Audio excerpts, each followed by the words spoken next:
हाँ जी बेटा,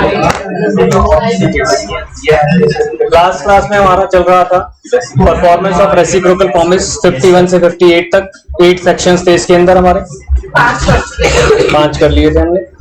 पहला सेक्शन क्या था?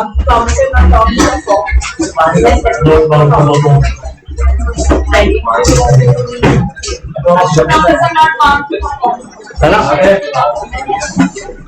प्रॉमिसर कब बाउंड नहीं है टू परफॉर्म, ये तो बोल दिया नॉट एच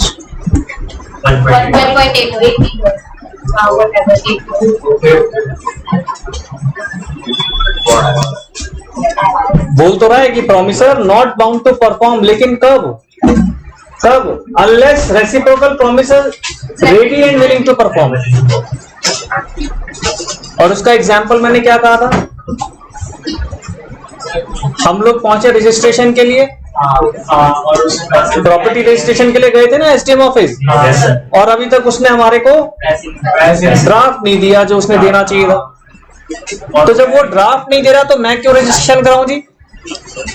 मैं रजिस्ट्रेशन भी करा दूं, मुझे ड्राफ्ट भी ना मिले तो मेरे प्रॉब्लम हो जाएगी। तो यहां पर उसने क्या कहा? Unless reciprocal promise ready and willing to perform. मैं उसे कह रहा हूं लाओ जी ड्राफ्ट दिखाओ तो सही। इवन एसडीएम ऑफिस में भी मांगते हैं कि ड्राफ्ट दिखाइए, आपका ड्राफ्ट रेडी हो गया, आपने बैंक लोन प्रोसेस किया था, हाँ जी ड्राफ्ट रेडी हो गया। उसको बुलाया जाता है बकायदा, ऐसा नहीं है कि वो भाग सकता है, उसको बुलाया जाता है बकायदा, बुलाइए उस पर्सन को जो आपका ड्राफ्ट लेकर आया है, जिससे पूछा जाता है कि दिखाइए ड्राफ्ट। नहीं पकड़ नहीं, उससे बुलाया जाता है, उसकी अपीयरेंस होती है एक तरीके से, वो अपने आप को प्रेजेंस शो करता है कि मैं यहाँ से आया हूँ, मुझे फलां बैंक ने भेजा है, मैं ये बताने की कोशिश कर रहा हूँ। अब मान लीजिए आवाज लग रही है हाँ जी फलां फलां आ जाओ, वो आ ही नहीं रहा, तब तो मैं नहीं दूंगा ना, यानी मेरा रेसिप्रोकल प्रॉमिस कंप्लीट नहीं हो रहा, तो मैं भी प्रॉमिस बाउंड नहीं हूं टू परफॉर्म। ठीक है, सेकंड क्या था? आप इसमें कहते ना कि लिखवाने की जरूरत है नहीं, इसलिए कह रहा हूं। फिर क्या था? ऑर्डर ऑफ रेसिप्रोकल प्रॉमिस, जो हमारा पहले से ही एक ऑर्डर ऑफ प्रॉमिस तय हो चुका है कि स्टेप 1 में ये होगा, स्टेप 2 में ये होगा, स्टेप 3 में ये होगा, तो हमें उसी के अकॉर्डिंग चलना है, बाकी मतलब ही नहीं। Liability of party preventing event on which the contract is to take effect, इसमें क्या था?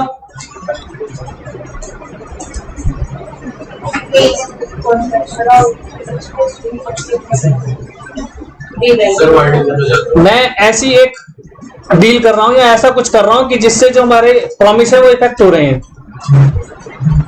उसको प्रिवेंट करने की कोशिश कर रहा हूं। देखो क्या कह रहा है, एग्जाम्पल से एकदम क्लियर हो जाएगा। A and B contract that B shall execute some work for A for 1,000 rupees. B is ready and willing to execute the work accordingly. सब कुछ ठीक चल रहा है, but A prevents him from doing so. और एक example of cargo वाला भी हमने पढ़ा था इसी में, शिप एंड कार्गो वाला इसी में था।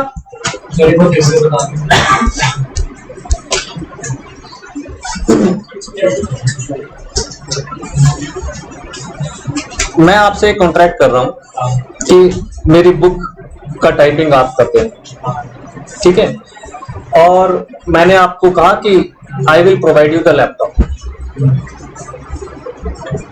आपने मुझे फोन किया कि सर वो टाइप करना है, लैपटॉप कब दे रहे हो? तब मैं आपको लैपटॉप ही नहीं भेज रहा, मैं इनडायरेक्टली प्रिवेंट कर रहा हूं ना, टाइप करने से आपको रोक रहा हूं ना। तो जब आपके पास लैपटॉप पहुंचेगा नहीं तो आप टाइप नहीं करोगे, वो चीज कह रहा है, समझ के बात को। अब उस केस में होगा क्या? बिल्कुल वो क्या कह रहा है, देखो अब उसमें मेरी लायबिलिटी क्या बन रही है? Liability of party preventing event on which a contract is to take effect when a contract contains reciprocal promises and one party to the contract prevents the other from performing his promise. अब मैं आपको आपका promise पूरा करने से रोक रहा हूं, the contract becomes voidable at the option of the party so prevented.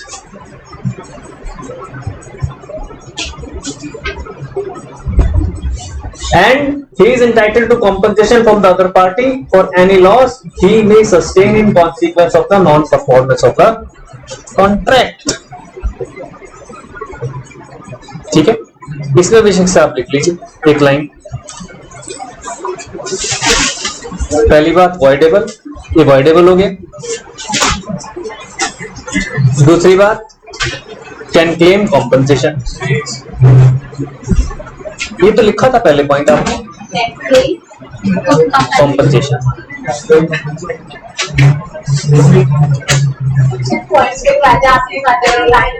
हाँ मतलब इसमें लिखने की जरूरत पड़ी तो इसमें लिख लेते हैं, उसमें बाकी में जरूरत है।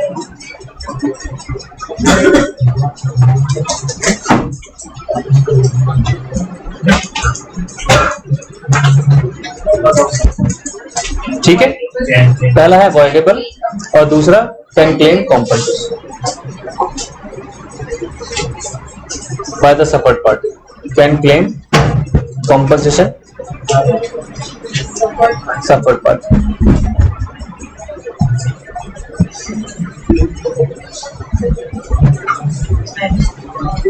ऐसे लिख सकते हो, the sufferer party can claim from the other party.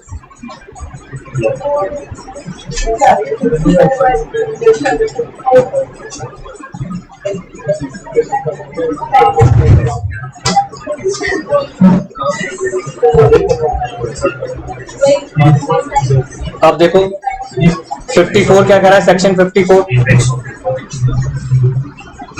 Effect of default as to the promise which should be first perform.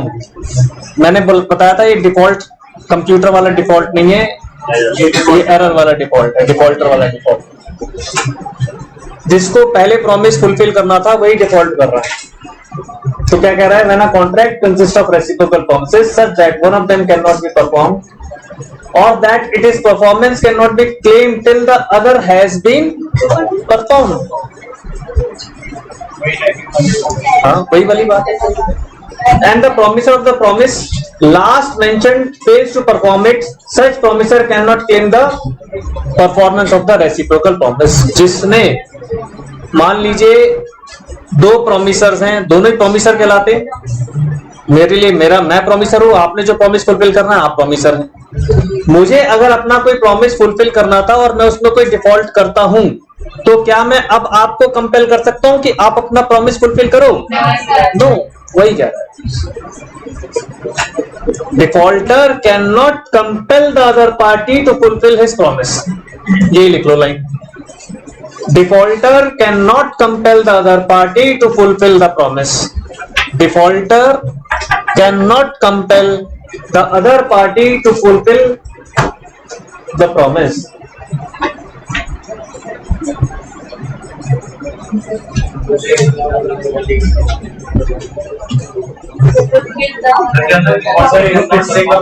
Defaulter cannot compel the other party to fulfill the promise।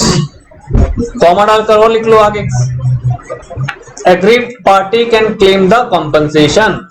aggrieved party can claim the compensation। इसमें aggrieved बड़ी लिखवा दी है, जिससे aggrieved वाला जिसके साथ भी गलत हुआ।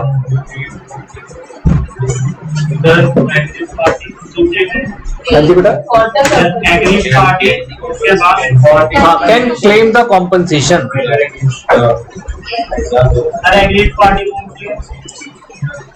जो अदर है, मैंने प्रॉमिस फुलफिल नहीं किया तो दूसरी वाली पार्टी एग्रीव्ड हो गई, एग्रीव्ड हो जो सफरर होती है।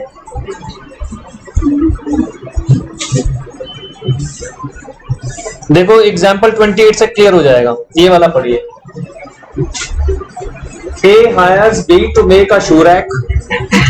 A हम है, B जो है कारपेंटर है, ठीक है। A will supply the plywood। हमने कहा कि उसको शू रैक वाले को कि सब प्लाईवुड हम देंगे, रॉ मटेरियल हम दे देंगे, Fevicol and other item required for making it. B arrived on the appointed day।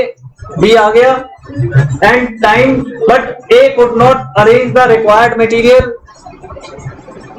A cannot claim the performance of B's promise। अब A भाई साहब जबरदस्ती कह रहा है मेरा रैक बनाओ, मेरा रैक बनाओ। कैसे बना दे? जैसे मैंने आपके साथ किया, टाइपिंग करके दो, टाइपिंग करके दो, आपका लैपटॉप तो दे दो।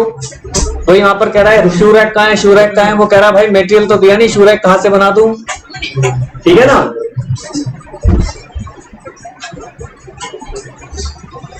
but A could not arrange for the required materials.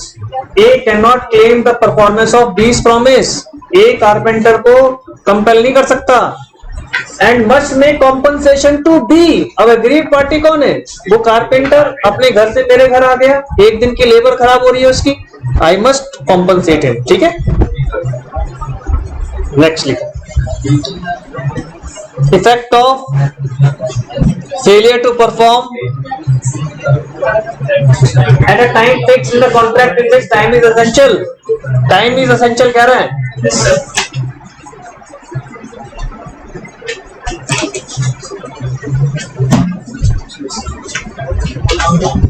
बताइए इसमें जहां टाइम एसेंशियल है. ये तो पहले ही पढ़ा था हमने. जहां टाइम एसेंशियल है, अगर अकॉर्डिंग टू टाइम नहीं करेंगे अवॉइडेबल है. ठीक है ना.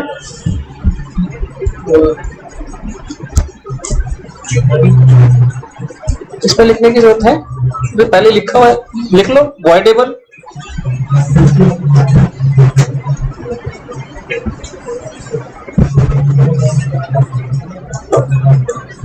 Avoidable, agree party can claim compensation, वही चीज चलेगी.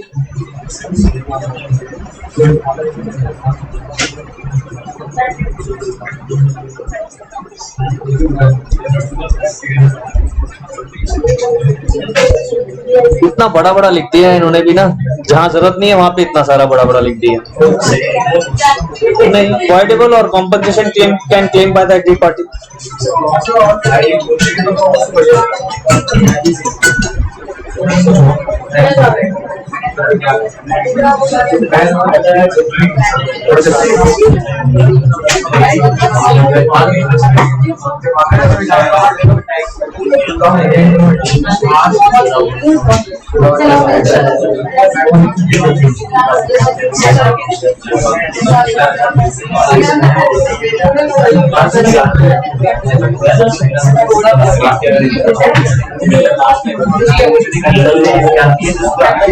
यहाँ पर हम लोग थे, ये थोड़ा सा हमने करना था. लिखिए जी बेटा, सेक्शन 56 में आ रहा है हमारा agreement to do impossible act. Agreement to do impossible act यहीं पर थे हम थे. हाँ बस रीड कर रहा हूँ, ज्यादा बड़ा नहीं. Agreement to do impossible act पहले लिख लो. वॉइड है ये. इम्पॉसिबल एक्ट के लिए कुछ भी करना वॉइड होगा. नेक्स्ट इसमें लिख लो. सर इसमें सीन को सर्टेनिटी का आ रहा हूँ, इसमें भी आ रहा हूँ, अभी खत्म नहीं किया, डोंट वरी. पहले लिख लो वॉइड और दूसरी लाइन में लिखो become impossible after contract. Become impossible after contract.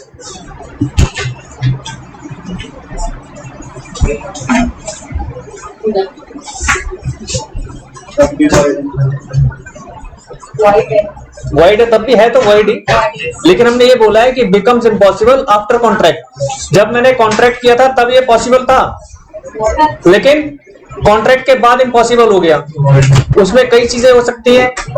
मैंने जैसे बताया था, शिप डूब गया, फ्लड से मेरी फसल खराब हो गई,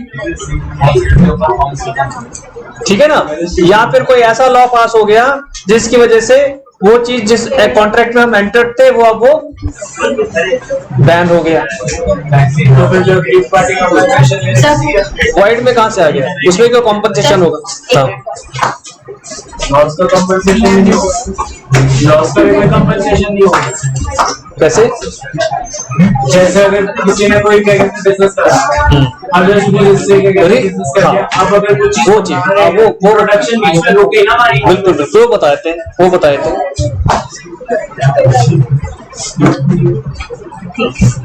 बताए थे बिल्कुल, क्योंकि पूरा तो हो ही नहीं सकता कि पूरा बैन हो जाएगा. बिल्कुल ठीक बात. लिखो जरा कॉम्पनसेशन. जो ये कह रहे हैं कॉम्पनसेशन पर आ जाओ. अभी पहली लाइन लिखी वॉइड, दूसरी लाइन लिखी बिकम इम्पॉसिबल आफ्टर कॉन्ट्रैक्ट. अब तीसरी लाइन, थर्ड, इसमें तीसरी लाइन कॉम्पनसेशन फॉर लॉस इसके अंदर लिखना है। कॉम्पनसेशन फॉर लॉस,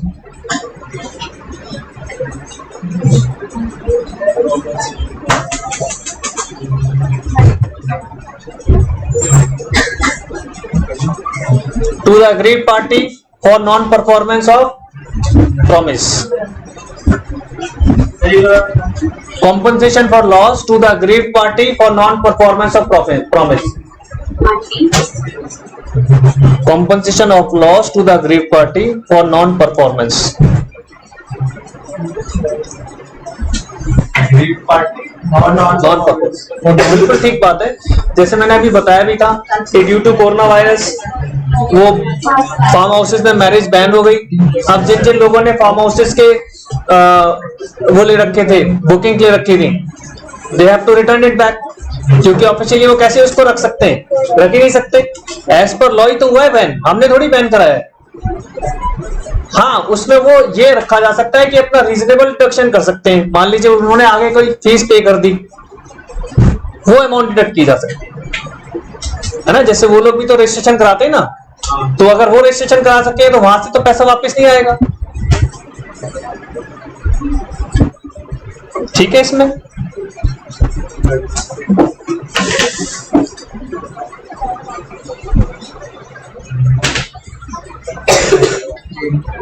इसमें ज्यादा लिखेंगे नहीं, लेकिन थोड़ा सा समझना जरूरी है फिर भी।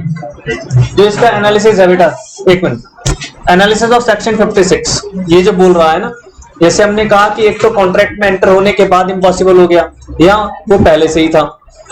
तो इसमें वो बता रहा है the impossibility of performance may be of two types. पहला इनिशियल इम्पॉसिबिलिटी और सब्सिक्वेंट। इनिशियल क्या होता है, जो स्टार्टिंग से ही पता था। सब्सिक्वेंट जो अभी हमने देख रहे थे वो सब्सिक्वेंट था। इनिशियल वाला एक बार पढ़ लीजिए जरा, क्या कह रहा है, कौन पढ़ेगा? पीछे से पढ़ो, कौन पढ़ेगा? दिख रहा है वहां से? When the parties agree upon doing something which is obviously impossible, वो कह रहा है पहले से ही पता है इम्पॉसिबल है। जैसे अभी हम एग्जांपल है कि वो मैं आपको मंत्र पढ़ के वो सारे के सारे खजाने में कन्वर्ट कर दूंगा, सारे कंकड़ पत्थर जो है हीरे जवाहरात बन जाएंगे, पता है? impossible in itself, the agreement would be void. वो क्या होगा, वॉइड होगा। वैसे तो टोटली वॉइड है, लेकिन जब पहले से ही पता है तो वो तो और भी एकदम से वॉइड है। आगे Impossible in itself means impossible in the nature of things. The fact of impossibility may be and may not be known to the party. May be or may not be known to the parties. हाँ जी, इसका पहले example पढ़ लो। A Hindu who was already married contracted to marry me, a Hindu girl. According to law, A being married could not marry B. अब जो already married है, bigamy नहीं है ना अलाउड इंडिया के अंदर, इसे बाइगेमी बोलते हैं। क्या बोलते हैं सर? बाइगेमी, बाय वाला नहीं, बाइगेमी, BIGAMY,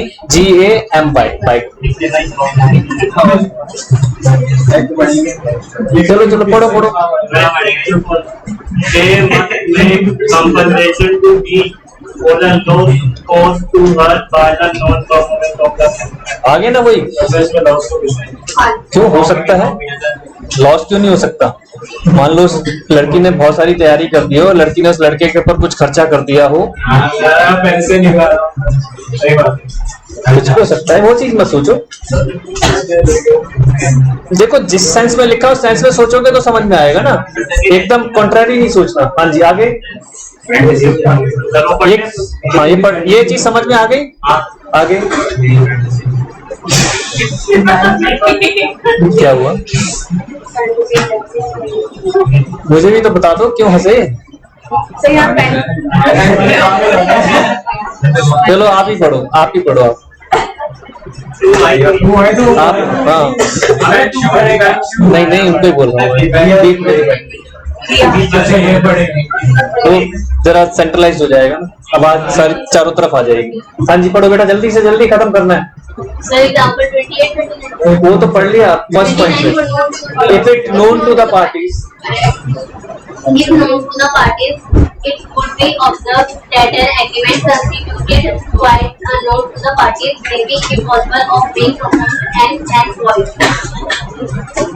ऊपर नोन देगा नीचे नोन लिखना.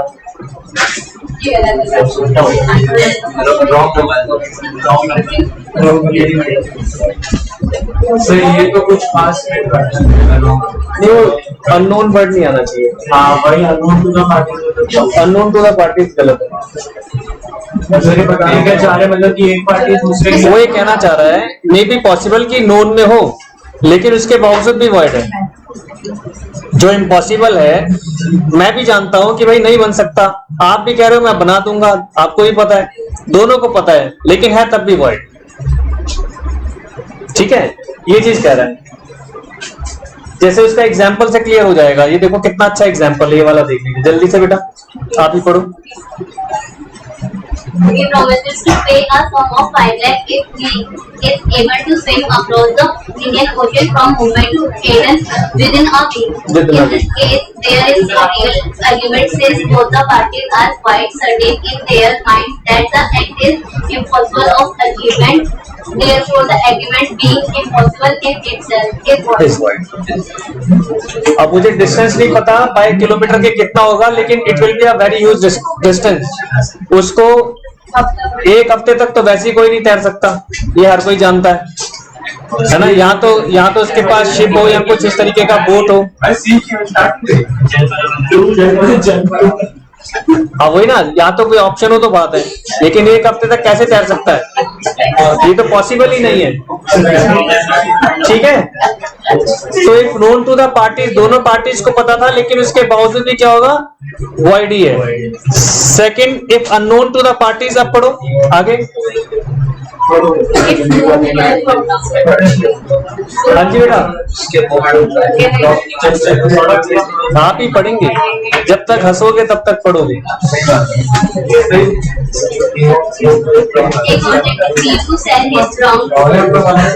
सुन लो बेटे, सुनो, एक मिनट बेटा, एक मिनट देखो प्लीज. वो सेंटर में बैठी इसलिए उससे पढ़वा रहा हूँ, पीछे भी आई आवाज आगे भी आए, लेकिन ये कोई तरीका नहीं ना कि आप लोग बात करेंगे. तो वही पता नहीं क्या क्या हो गया, अकाउंट्स में पढ़ा है तो फिर इतना थोड़ी थक गए हो कि हाँ जी बातें करोगे. आपके सामने. चलो अब प्लीज आवाज मत करना, ठीक है. Be act like a CA student, बस ये मेरी एक गुजारिश है. Be act like a CA student, school student से छोड़ दो. आगे आ जाओ बेटा जल्दी से. तो कह रहा है both the promisor and promisee are ignorant of impossibility of performance, the contract is void. चाहे नोन हो चाहे अननोन हो, वॉइड ही रहेगा. If known to the promisor only, ये सिर्फ प्रोमिसर को अगर पता है, ये टेक्निकल हो सकता है. जरा पढ़ो क्या कह रहा है, पढ़ो. Where at the time of entering into a contract, the promisor alone knows about the possibilities of performance, or even if he does not know, though he should have known it with reasonable diligence, the promisee is entitled to claim compensation for any loss he suffered on account of non-performance. ठीक है जी, ये तो था initial impossibility. अब subsequent पर आ जाओ कि subsequent यानी जैसे ही कॉन्ट्रैक्ट के अंदर एंटर हो गए, साइन हो गया, पता चला जो ऑब्जेक्ट है या जो भी कुछ है वो इम्पॉसिबल हो गया. पढ़ो जरा, आप पढ़ो. Subsequent or supervening impossibility becomes impossible after entering into contract when performance of promise become impossible or illegal by occurrence of an unexpected event or a change of वो जैसे मैंने बताया था, आग लग गई या शिप डूब गया. beyond the contemplation अब तो मतलब पार्टीज की कंटेम्पलेशन, मतलब कि पार्टीज चाहे तो क्या बचा सकती थी उसे. समुद्र में अगर शिप डूब रहा हो तो कौन बचा सकता है, टाइटैनिक कोई नहीं बचा पाया. आग लग रही है या फ्लड आ रहा है तो फ्लड से कौन बचा पाया. सारी जिन जिन कंट्रीज में फ्लड आ रहा है उनसे पूछो, अकेले इंडिया में थोड़ी फ्लड आता है. हर किसी का अपना अपना नेचर अलग है। ऑस्ट्रेलिया में पता नहीं कितने सालों से जंगलों में आग लगी हुई है, वो बुझा ही नहीं पा रहे। हमसे कितने एडवांस्ड हैं। दूसरी पॉसिबिलिटी ये पार्टीज के ऊपर है कि वो कॉन्ट्रैक्ट को रोक दे या फिर वो जो इम्पॉसिबल चीज है उसे पॉसिबल करने की। नहीं, वो कह रहा है उनके आउट ऑफ रीच है, उसको रोक। हाँ, आउट ऑफ रीच क्या? उसकी परफॉर्मेंस, उसका परफॉर्मेंस आउट ऑफ रीच है, वो कुछ नहीं कर, वो उनके हाथ में नहीं है अब। The contract becomes void. Example, change in law, etc. In other words, अब जैसे अब चेंज इन लॉ अगर हो रहा है तो चेंज इन लॉ किसके हाथ में है? आप में से किसी के हाथ में भी नहीं। ये कोई किसान आंदोलन थोड़ी है कि किसानों के ऊपर 3 लॉ आए और उन्होंने आंदोलन किया और वो तीनों बिल वापस करा दिए। ये हर बार थोड़ी पॉसिबल होता है। नहीं हो सकेगा।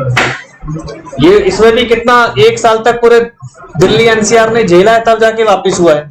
वो भी जस्ट बिकॉज ऑफ द कि पब्लिक ज्यादा इफेक्ट कर रही थी और सरकार कुछ हार्श एक्शन लेना नहीं चाह रही थी। नहीं तो बिल का वापस होना कोई आसान काम था। वो पॉलिटिक्स बाजी हो गई थी और कुछ बात नहीं। आगे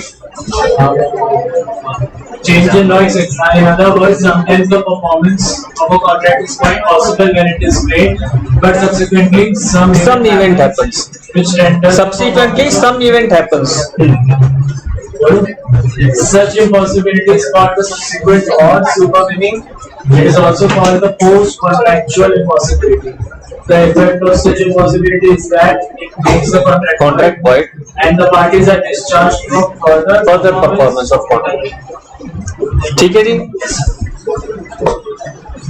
देखो ये एग्जाम्पल बिल्कुल छोटा सा एग्जाम्पल एकदम फिट बैठ रहा है और ये याद रहेगा आपको कि इसमें आपने लिखना है सुपरवेनिंग इम्पॉसिबिलिटी पे। ए और बी वही कह रहा है, कॉन्ट्रैक्ट के बाद होना, कुछ ऐसा एक्शन हो जाना, कुछ ऐसा एक्ट हो जाना। यहाँ पर ए और बी शादी के लिए कॉन्ट्रैक्ट में आए और पता चला कि ए भाई साहब पागल हो गए शादी से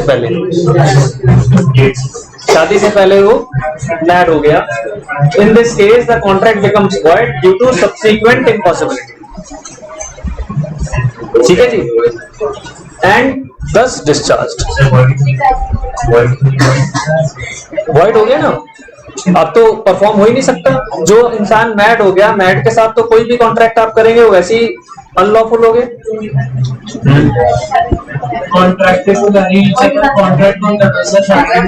क्यों?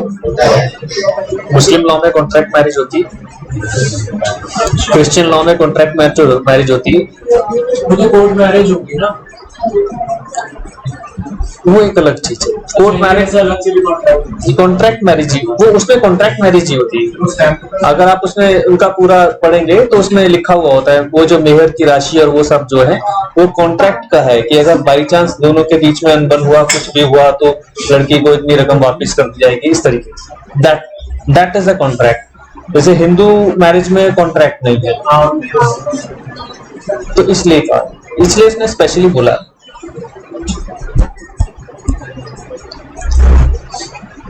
लेकिन हमारे यहाँ कॉन्ट्रैक्ट नहीं होता, लेकिन हमारे यहाँ फिर भी फॉर्मेलिटीज सारी वैसी सी पूरी होती है।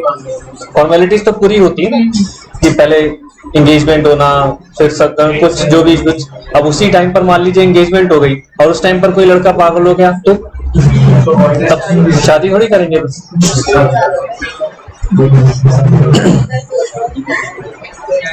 हाँ जी, अब आ जाओ 7th पॉइंट। इम्पॉसिबल के बाद 7th पॉइंट, यहाँ पर हमने रुका था, ये नहीं पढ़ा था हमने। क्या है देखो, reciprocal promise to do certain things that are legal and also some other things that are illegal। तो 57 के अंदर मिक्सिंग शुरू हो गई लीगल और इलीगलिटी की। कुछ पार्ट लीगल है, कुछ पार्ट इलीगल है जो हमारे प्रॉमिस है। तो लिखो, हेडिंग ए लिख दो, reciprocal promise to do certain things legal and certain things illegal, certain things legal and certain things illegal।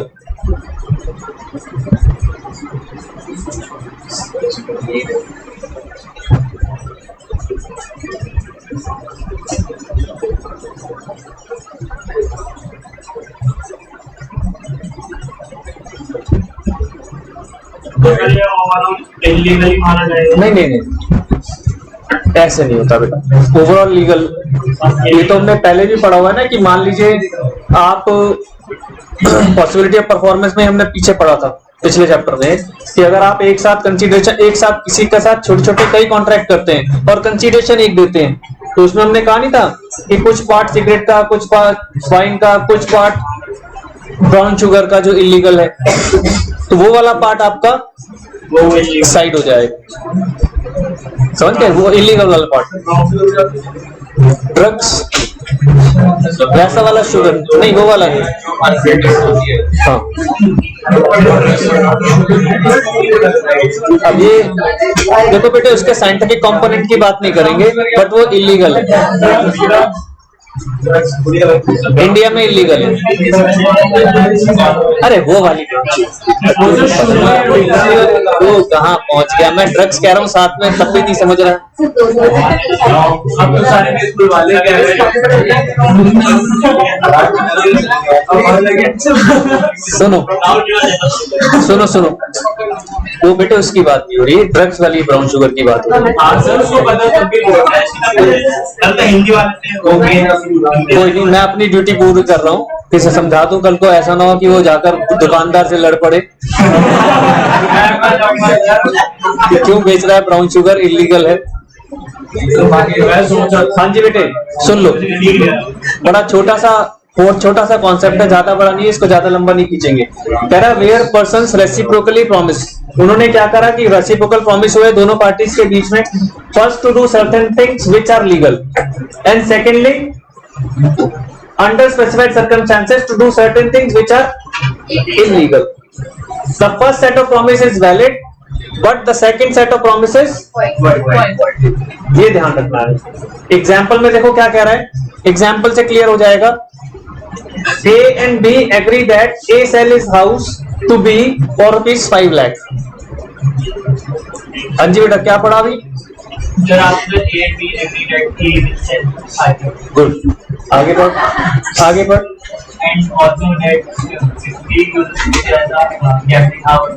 अब अगला जो कॉन्ट्रैक्ट हो रहा है वो उस घर को कह रहा है मैं गैम्बलिंग हाउस बनाऊंगा, जुआ घर, है ना। जुआ घर भी इंडिया में अलाउड नहीं है, आपको मालूम होगा, ठीक है। फिर वो क्या कह रहा है, he will pay further a sum of ₹7,50,000। The first set of reciprocal promise जो 5 लाख का है वो तो वैलिड है घर खरीदने बेचने का, तो लेकिन but the object of the second being is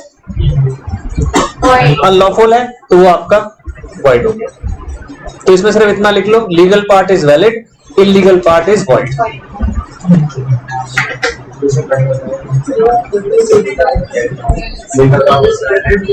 legal part is valid और इलीगल पार्ट इज वॉइड।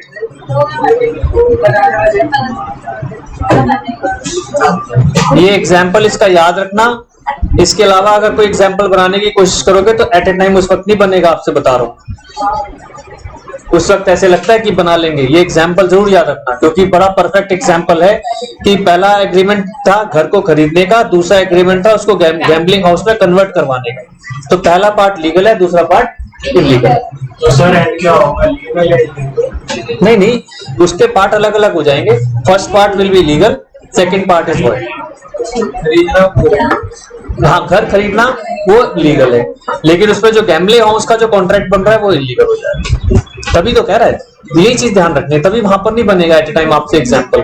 इसलिए मैं आपको स्ट्रेस दे रहा हूं बार बार, किस चीज को याद रखो। ऑल्टरनेटिव प्रॉमिस क्या कह रहा है, देखो, alternative promise one branch being illegal, section 58। हाँ जी, इसका लास्ट पॉइंट है।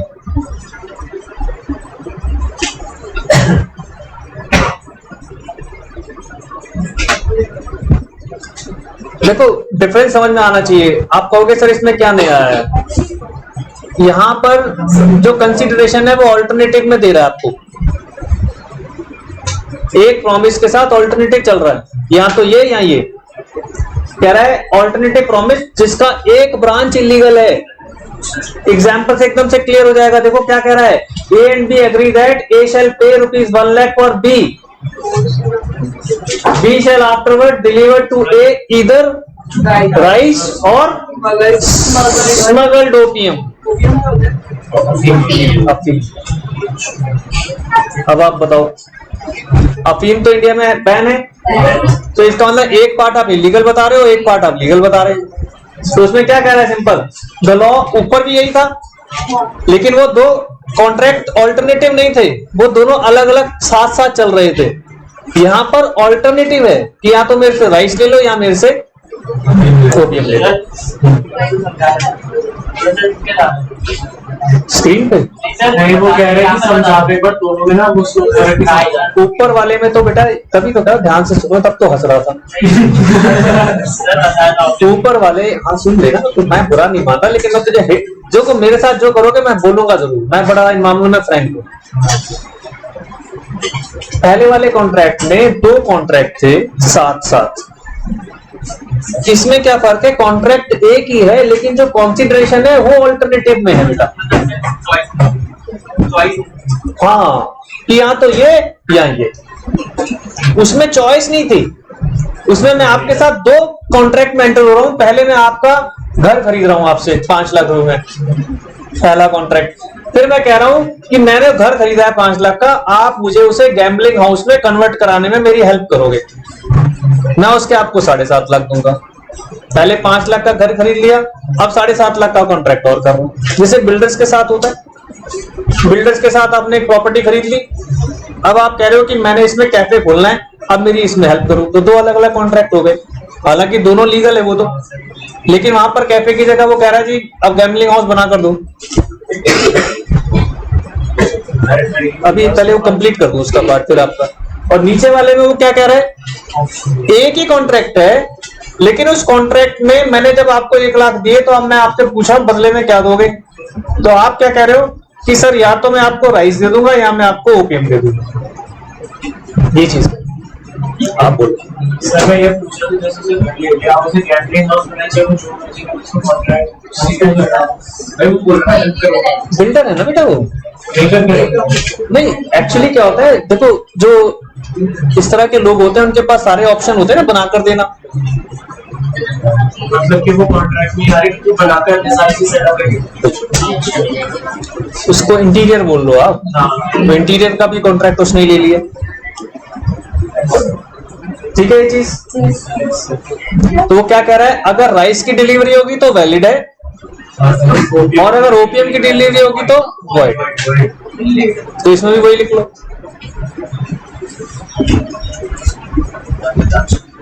For legal part it will be valid and for illegal part it will be void. Same ही आ जाएगा, बस समझना जरूरी है कि दोनों में डिफरेंस क्या है। बच्चे यहाँ कंफ्यूज हो जाते हैं कि सर 57 और 58 में डिफरेंस क्या है।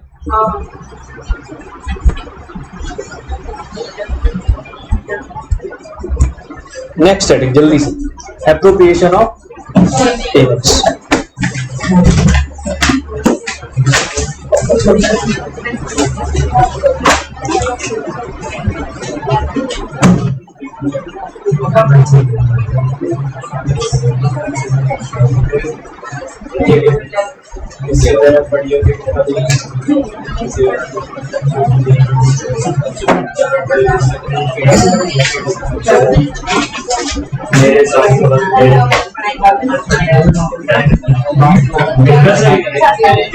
हाँ हेडिंग डालो, एप्रोप्रिएशन ऑफ पेमेंट्स।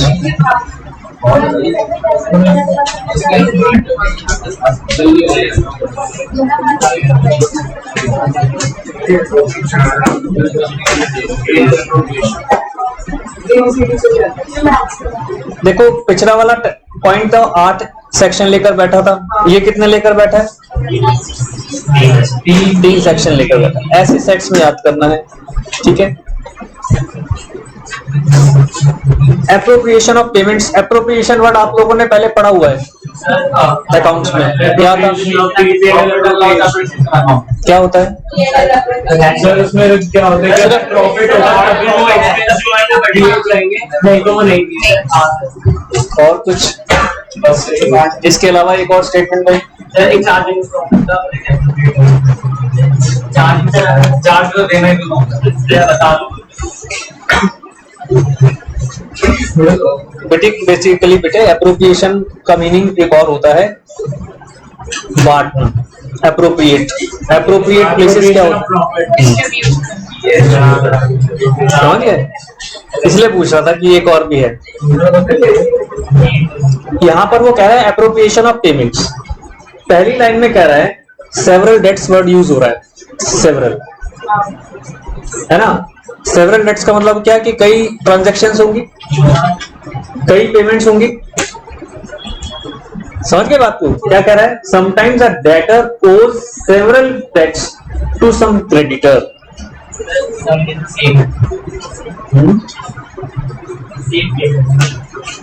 जो सेम क्रेडिटर है वो, सम नहीं। सेम क्रेडिटर, मतलब सेम मतलब एक ही क्रेडिटर की बात हो रही है, लेकिन हमने उसके साथ डिफरेंट ट्रांजैक्शन की है। एंड मेक्स पेमेंट, अब मैं उसको पेमेंट करने जा रहा हूं। अब मैं क्या कर रहा हूं? उसको पेमेंट करने जा रहा हूं। तो इस लॉजिक को समझने की बात कर रहा है वो। होल डेट्स पे नहीं कर रहा है। एप्रोप्रिएशन का मतलब क्या होगा कि अब पार्टली चलेगा। अब वो कैसे होगा उस चीज को समझना है। तो पहले तो हेडिंग डालो सेवरल डेट्स, सेवरल डेट्स, ठीक है जी। And payments against these debts, and payments against these debts, but not in full, but not in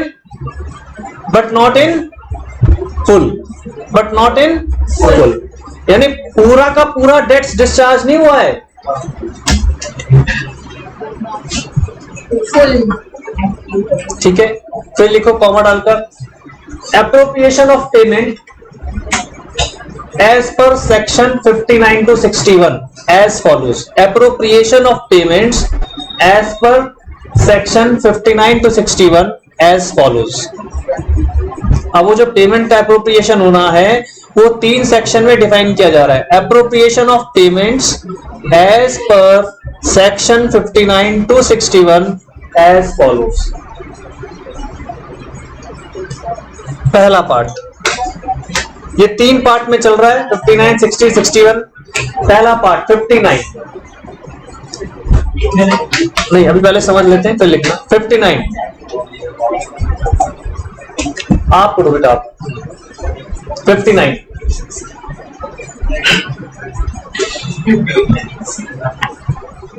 Application of payment with debt to be discharged is indicated.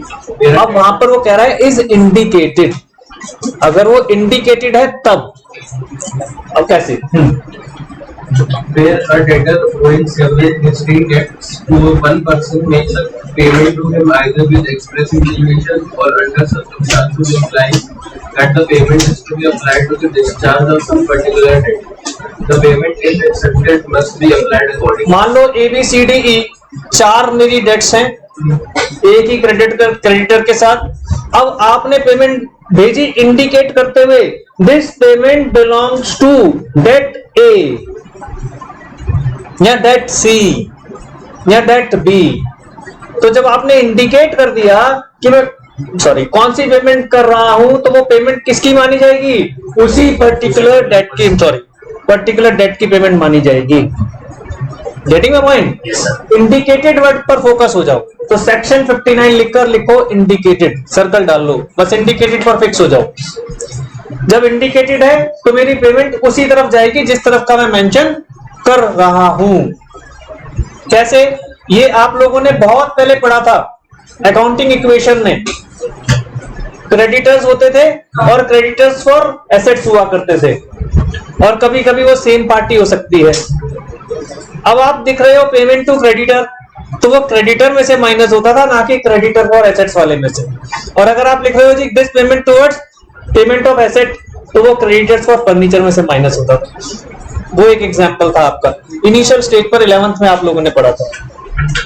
अब अगर याद ना हो तो फिर से मैं रीकैप करा रहा हूं कि क्या होता है। क्रेडिटर्स स्पेसिफाइड हो जाते हैं बेटे उसमें, है ना। क्रेडिटर ए, मान लीजिए आपने खरीदा था गुड्स, अब वही क्रेडिटर लेकिन उसका बी पार्ट है जिसमें आपने उससे फर्नीचर खरीदा है।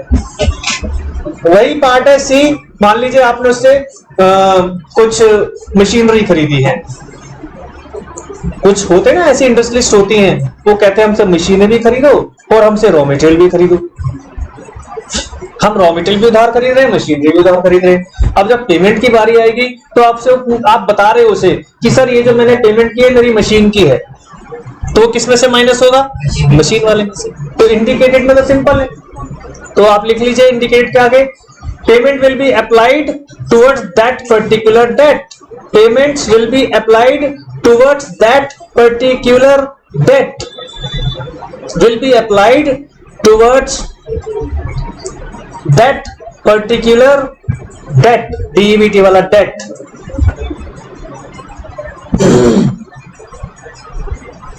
ये तो इंडिकेटेड हो गया। सेक्शन 60 कह रहा है नॉट इंडिकेटेड, अब लिखो सेक्शन 60 नॉट इंडिकेटेड। अब अगर इंडिकेटेड नहीं है तब समस्या हो गई।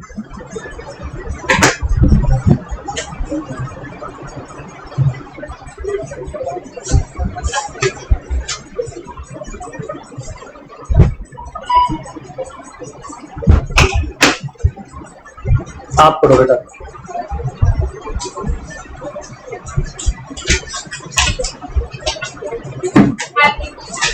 Application of payment where debt of discharge is not indicated. Where the debtor has submitted a indicate and there are no other circumstances indicating to which date the payment is to be applied, the creditor may apply बस एक minute, बस वो कह रहा है अभी तक simple बता रहा है कि ऐसा हुआ कि वो बता ही नहीं पाया, ऐसे सर्कमस्टेंसेस क्रिएट हुए कि वो इंडिकेट नहीं कर पाया, पेमेंट कर दिए, फुल डिस्चार्ज नहीं किया, पेमेंट कर दिए। हाँ आगे may apply it at his discretion to any lawful debt. बस यही रुक जाओ। वो कह रहा है अब डिस्क्रिप्शन तो डाल दी किसके ऊपर, जिसको पेमेंट मिली है, लेकिन किसमें किसमें? लॉफुल डेट्स में। अब मान लो वो जो क्रेडिटर की लिस्ट में मैंने उससे कुछ ऐसा गुड्स भी खरीदा हुआ है कि आज वो अनलॉफुल हो गया, ऐसा हो सकता है ना, अभी पीछे पढ़ लिया, पेमेंट बाकी थी, एक पार्ट अनलॉफुल हो गया, पेमेंट बाकी है, बहुत टाइम बचा है, चिंता ना कर। हाँ अब वो वॉइड हो गया, अब मैंने पेमेंट भेजी उस क्रेडिटर के पास, अब क्रेडिटर वो ही अनलॉफुल वाली पेमेंट के अगेंस्ट एडजस्ट कर रहा है, वो नहीं कर सकते। वो कह रहा है ठीक है आपकी डिस्क्रिप्शन चलेगी, आपकी मर्जी चलेगी, but not for unlawful.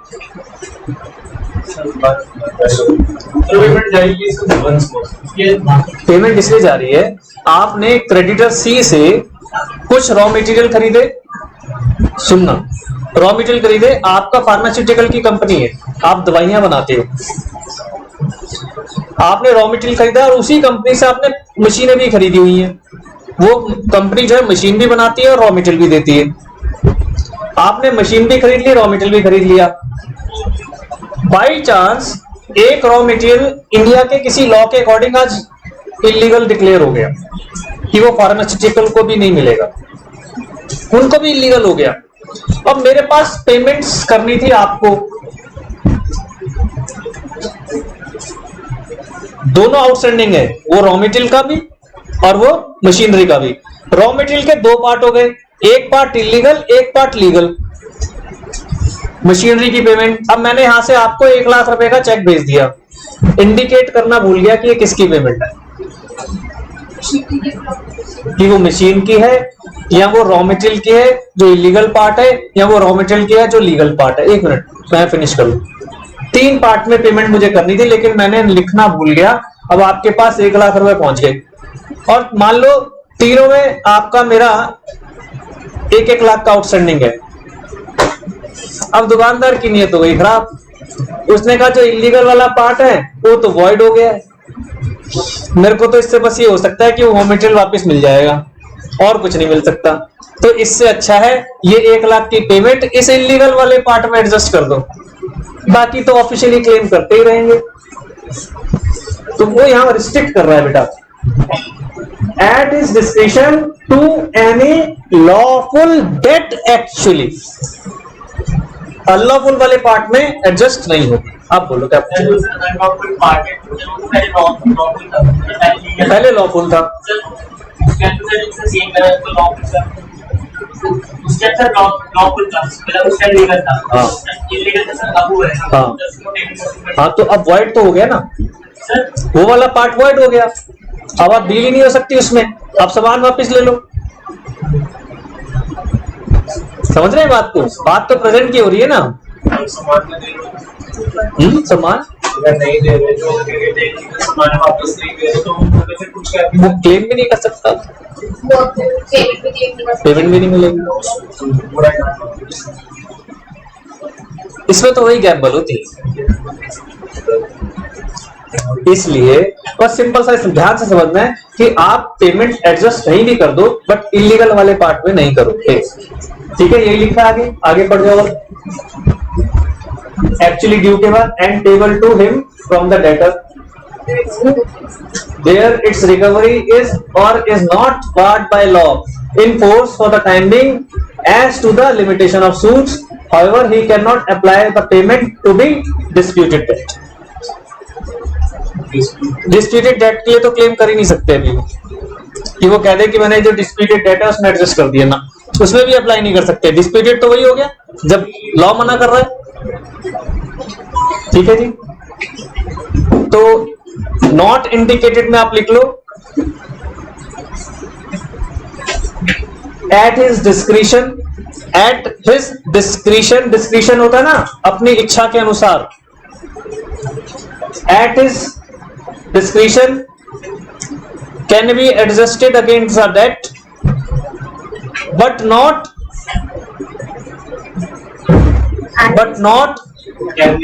can be adjusted against the debts but not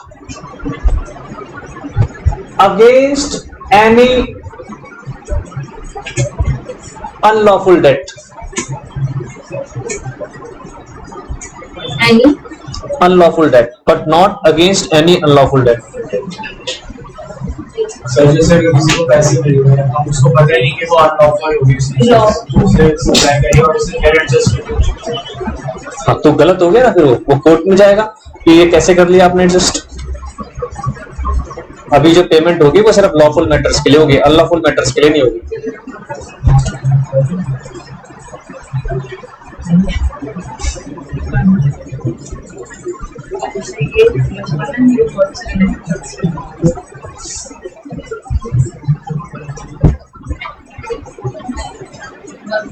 अब लिखो application of payments where neither party अप्रोप्रिएट्स।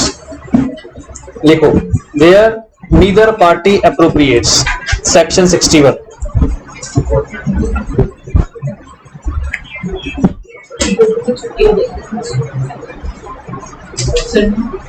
जैसे हो गया ना जब आप पार्टनरशिप डीड नहीं बनाते थे तो क्या होता था बताओ? प्रॉफिट किस रेशियो में बढ़ता था? इक्वल बढ़ता था, तो वो रूल लग जाते थे। अब यहाँ पर कह रहा है कि इंडिकेट ही नहीं कर रहा कोई भी पार्टी। हमने भी पेमेंट ले ली, अब ये अब मामला बाद में फंस रहा है कि क्या करें। तो आपने कभी कुछ एक पढ़ा होगा फीफो लीफो। क्या था फीफो? सही पढ़ा है। क्या था फीफो? और last LIFO, last in first out. ठीक है ना?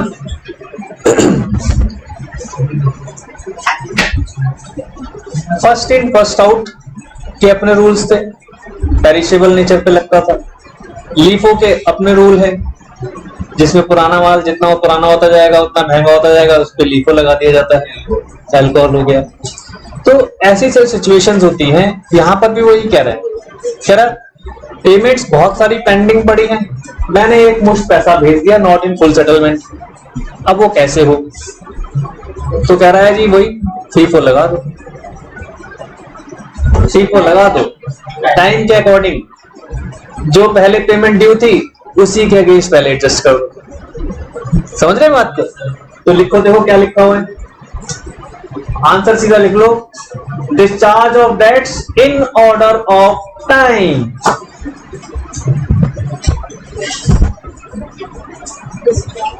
Discharge of debts in order of time. लेकिन यहां पर भी क्लॉज वही लगेगा अनलॉफुल डेट की पेमेंट नहीं कर पाओगे, समझ रहे हैं? यानी डेट्स वही जो लॉफुल है, but in order of time, जो पहले ड्यू है पहले वो खत्म कर दो, मामला खत्म हो गया।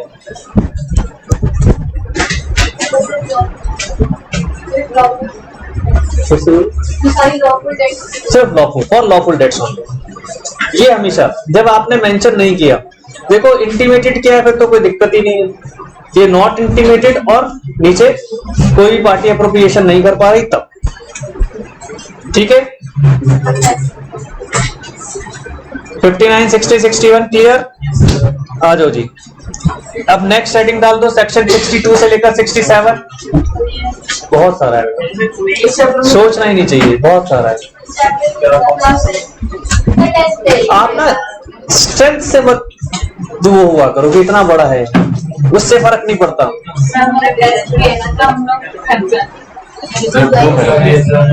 That I can understand.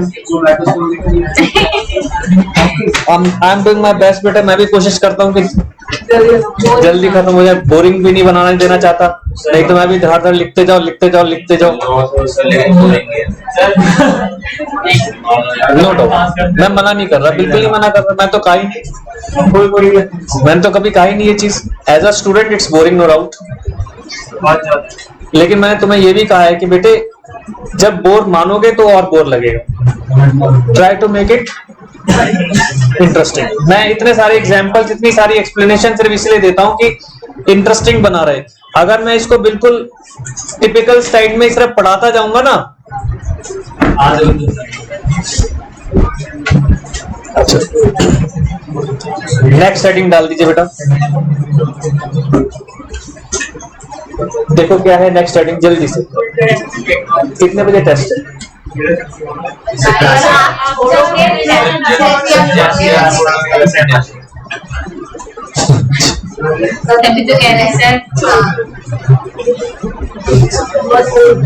कितना बचा है? 2 बजे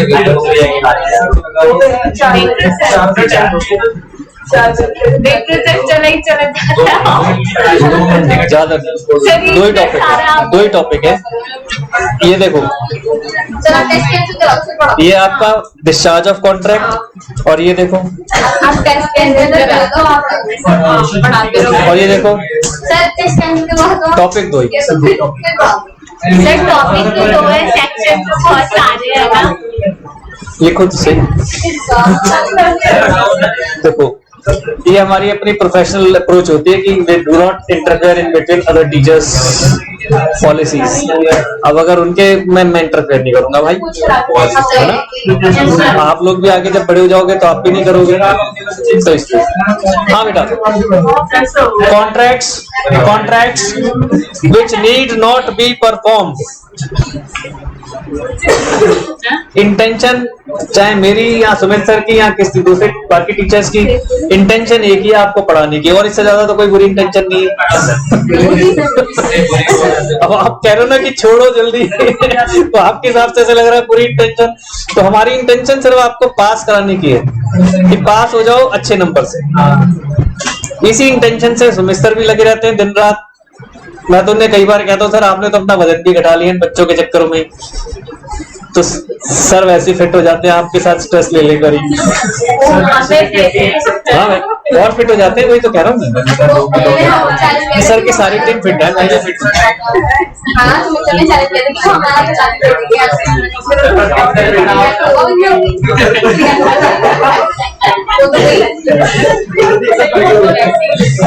ऐसे कौन से कॉन्ट्रैक्ट्स हैं जिसमें दोनों पार्टीज एग्रीड हो जाएं और उनकी परफॉर्मेंस की जरूरत ही नहीं है? देखो क्या कह रहा है, contracts which need not be performed with the consent of both the parties. बहुत आसान सा है, एकदम से समझ में आएगा, जल्दी जल्दी लिखते हैं। लिखो, contracts which need not be performed with the consent of both the parties. दोनों पार्टीज एग्रीड हो गई, हाँ दोनों पार्टीज एग्रीड हो गई कि भैया हम इस तरीके से परफॉर्मेंस को स्किप कर देते हैं। दोनों पार्टीज एग्रीड है। Point number 1। ये सेक्शन 62 से लेकर 67 तक बता रहा है, तो कितने हो गए? 6 सेक्शन हो गए।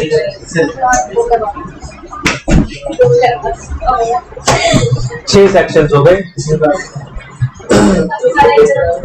तो अगर हम देखेंगे तो इसके बाद बचते ही 8 है, 8 ही तो बचते हैं 75 में। तो क्या कह रहा है? पहला देखो 3 अलग अलग नाम आ रहे हैं, effect of novation, recession, alteration. Novation है कि आप एक नए कॉन्ट्रैक्ट में एंटर कर रहे हो, रिसाइन कर देना कि हम आपस में एग्रीड किया बंद। ऑल्टरेशन कि हम क्या कह रहे हैं कि ना तो मैं बंद कर रहा हूं और ना ही मैं क्या बोले कि नया बना रहा हूं, लेकिन हम इसका कुछ ऑल्टरनेटिव व्यू ढूंढ लेते हैं। ऑल्टरनेटिव ढूंढ लिया, नया कॉन्ट्रैक्ट नहीं बनाया। समझ गए बात को? ये 3 चीजों के मिक्सचर को सेक्शन 62 में ले आया वो। सिर्फ एक एक करके समझेंगे। नोवेशन देखो क्या कहता है, इसमें ज्यादा आपको नोट करने की जरूरत नहीं पड़ेगी, नाम से अपने आप में क्लियर हो जाएगा जब एक बार पढ़ लेंगे। तो इसमें ए पार्ट लिख लो। नोवेशन क्या कह रहा है? The parties to a contract में सब्स्टिट्यूट अ न्यू कॉन्ट्रैक्ट। नया कॉन्ट्रैक्ट बना लिया, पुराना कॉन्ट्रैक्ट अपने आप क्या हो गया? खत्म। पुराना कॉन्ट्रैक्ट अपने आप खत्म हो गया। तो क्या कह रहा है? The parties to a contract may substitute a new contract for the old. If they do so, it will be a case of novation. ठीक है? On novation, the old contract is discharged and consequently, it need not be performed. अब आपको उसमें edit करना है, जो आपने word बोला है उसको समझो ध्यान से। आपने कुछ और बोला है, कुछ और आपने बोला वॉइड। वॉइड नहीं, you being discharged from the old contract. Sir void बोल सकते हैं ना, कैंसिल भी बोल सकते हैं। हाँ कैंसिल बोल सकते हैं, लेकिन ये फिर भी देखो बात समझो ना, लीगल वर्ड क्या कह रहा है। आपने जब नया कॉन्ट्रैक्ट बना लिया पुराने कॉन्ट्रैक्ट के बदले में, तो आप नए कॉन्ट्रैक्ट से दोनों पार्टी डिस्चार्ज मान ली जाती हैं, उसे वॉइड नहीं कहते बेटे। डिस्चार्ज मतलब खत्म, पहला वाला कैंसिल किया, लेकिन डिस्चार्ज हो गए दोनों पार्टी अपने अपने ऑब्लिगेशन से डिस्चार्ज। आपको किसी को अब अपनी परफॉर्मेंस पूरी करने की जरूरत नहीं है। तो नोवेशन के साथ लिखो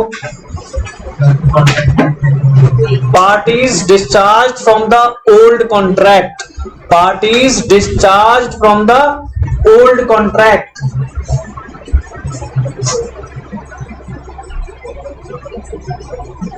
सिंस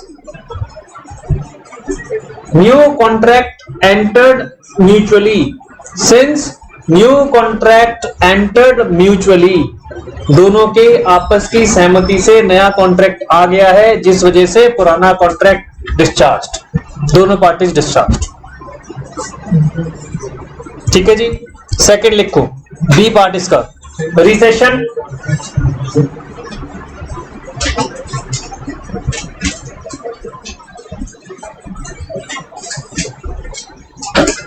क्या कह रहा है जरा रिसेशन में देखो, पढ़ो जरा, तो एक बच्चा पढ़ो, पढ़ो आप पढ़ो। Contract is also discharged by rescission. When the parties to a contract agree to rescind it, the contract need not be performed. In the case of rescission, only the old contract is cancelled and no new contract comes into existence. फर्क क्या है? सिर्फ पिछले वाले में नया contract आ गया है, इसमें नया कॉन्ट्रैक्ट भी नहीं आया, हमने खत्म कर दिया। आपस में दोनों सहमति से हुए कि मैंने कहा था कि अच्छा आप मेरे को अपनी कार बेचोगे, आपने कहा हाँ ठीक है सर, एग्रीमेंट हो गया। तो मैंने कहा मैं आपकी कार इंटरेस्टेड नहीं हूँ खरीदने में, बताओ आप क्या कहते हो? ठीक है मैं भी बेचने में इंटरेस्टेड नहीं हो रही ना, दोनों डिस्चार्ज हो गए। किसी ने भी कह दिया, दोनों म्यूचुअली है, ऐसा नहीं कि आप मेरे कहने पर हो रहा है, म्यूचुअली।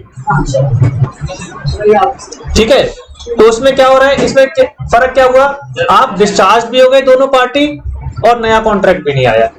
तो इसमें लिख लीजिए old contract rescinded, old contract rescinded mutually and parties discharged from their obligation.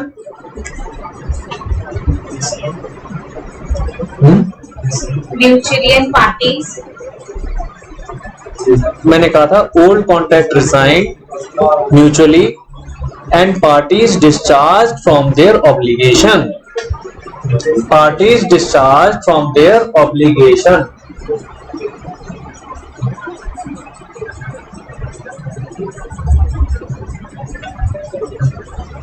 दोनों के डिफरेंस समझ आ गए?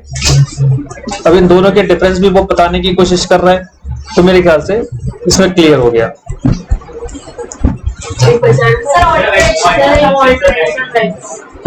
ऑल्ट्रेशन रह गया। लिखो जी ऑल्ट्रेशन।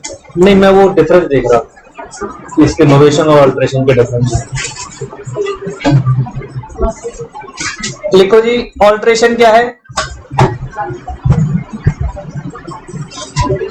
नाम से क्या लग रहा है? ऑल्टरनेटिव प्रोवाइड कर। मैंने कहा कि भाई आप मुझे अपनी ये वाली कार मत दो, वो वाली कार दे दो। आप एग्रीड हो गए, आप एग्रीड हो गए, तो उसमें ऑल्टरेशन हो गया। तो लिखो, देखो क्या कह रहा है, as in the case of novation and rescission, so also in case where the parties to a contract agree to alter it.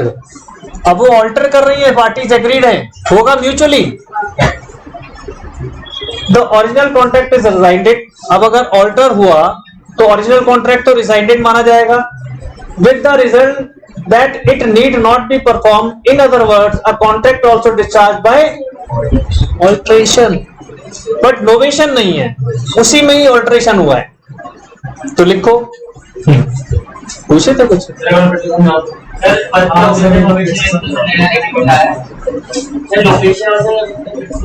Novation में थोड़ा सा लिटिल बिट डिफरेंस है। नोवेशन में कॉन्ट्रैक्ट बिल्कुल नया हो गया, ऑल्ट्रेशन में थोड़ा सा हमने मॉडिफिकेशन किया, सब कुछ वही चल रहा था। थोड़ा सा उसी सेम कॉन्ट्रैक्ट में थोड़ी बहुत मॉडिफिकेशंस हो गई। तो पुराने वाला कॉन्ट्रैक्ट नो डाउट डिस्चार्ज माना जाएगा, फिर नए पर आ जाएंगे। जो नए वाला कॉन्ट्रैक्ट है उसमें सब कुछ चेंज हो गया, सब कुछ चेंज।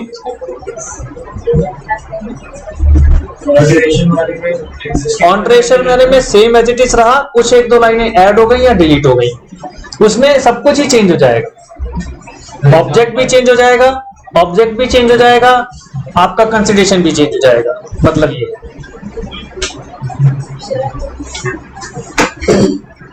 देखो क्या कह रहा है इसमें लिख लीजिए। अभी बताएगा, दोनों में डिफरेंस भी बता रहा है वो, don't worry. Original contract will be रिसाइंडेड, original contract will be रिसाइंडेड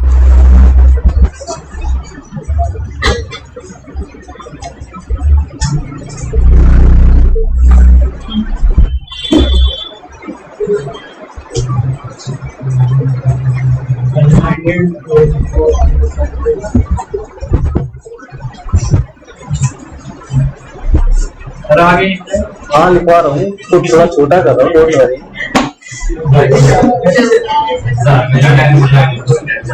The terms which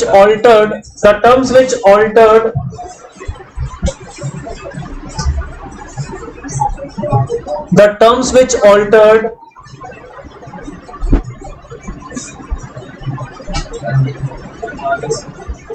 will be entered in the new contract.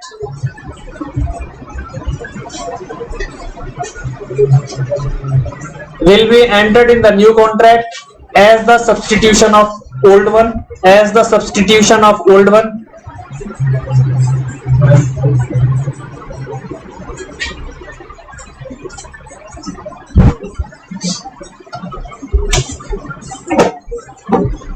और उसमें लिख दीजिएगा original contract seems to be discharged। Original contract को मान लिया जाएगा कि वो डिस्चार्ज हो इसी के अंदर।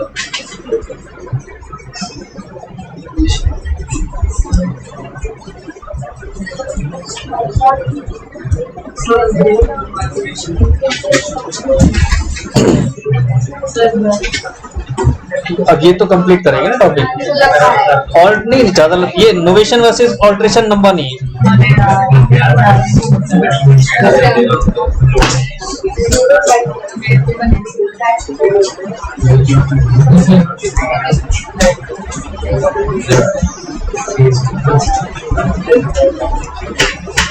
पढ़ो बेटे, नोवेशन वर्सेस ऑल्ट्रेशन।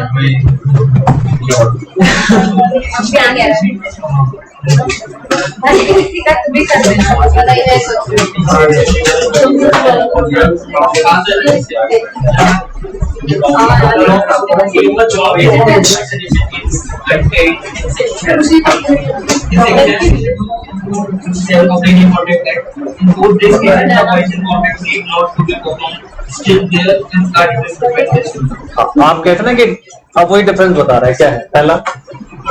हाँ हाँ, Notion means substitution of authentic existing concept that are usual. Notion may be made by changing the terms of the context, or there may be a change in the connecting parties. आ गया? सुन लो बेटा, कितना देखो, मैंने आपको कहा था ना object भी चेंज हो सकता है, पार्टीज भी चेंज हो सकती है। हाँ, नोवेशन में सर उसमें फिर वो आइडेंटिकल कहाँ रहेगा? आइडेंटिकल तो कहीं नहीं, हमने आइडेंटिकल कहाँ कहा है? हमने आइडेंटिकल नहीं कहा आपको। हाँ, हमने कहीं नहीं लिखा आइडेंटिकल। हम ये कह रहे हैं कि पुराना खत्म, नया आ गया। अब मान लो किसी का एग्रीमेंट एक फादर के साथ था, अब फादर ओल्ड हो गए, अब वो कह रहे हैं कि आप नए कॉन्ट्रैक्ट में आ जाओ मेरे बेटे के साथ, तो पुराना वाला डिस्चार्ज, अब नए के साथ चलेगा, पार्टी चेंज हो गई। हाँ बेटा, कोई दो पार्टी दो कॉन्ट्रैक्ट नहीं कर सकते, तो कोई दो पार्टी दो कॉन्ट्रैक्ट नहीं कर सकते, बिल्कुल कर सकते हैं, तो फिर मल्टीपल कॉन्ट्रैक्ट कर सकते हैं बेटा। लेकिन वो एक पर्टिकुलर कॉन्ट्रैक्ट की बात कर रहा है कि अब हम इस कॉन्ट्रैक्ट को खत्म करते हैं, कोई नए कॉन्ट्रैक्ट में आ जाते हैं। मैंने बताया ना, जैसे भाई अब मान लो मैं ओल्ड एज हो गया और हमारा कोई कॉन्ट्रैक्ट इस तरीके से था जहां पर मेरा एक्टिव पार्टिसिपेशन था, अब वो एक्टिव पार्टिसिपेशन मैं नहीं कर पा रहा, तो मैंने अपने बेटे को आगे कर दिया कि अब ये करेगा।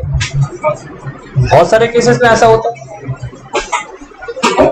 लेकिन हाँ, जहां पर आ जाएगी performance by skills, may be की वहां ना हो, मे बी, मैंने मे बी लिखवा है, मैं भी बोल रहा हूँ। हाँ बेटा, आगे तो ये समझ गए, इसमें पार्टीज तक चेंज हो सकती हैं, बहुत बड़ी बात है।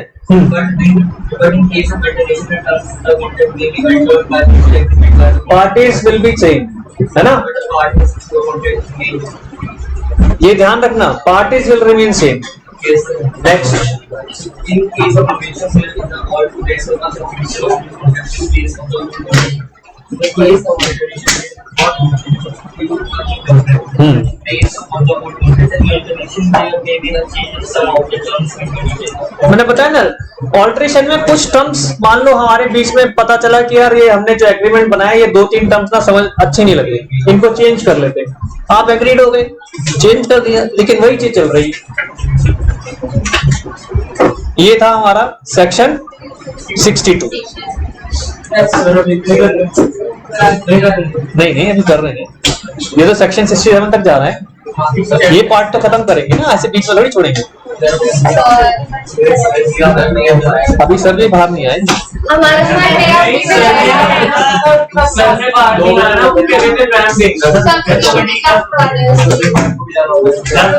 मेरे को नहीं जाना।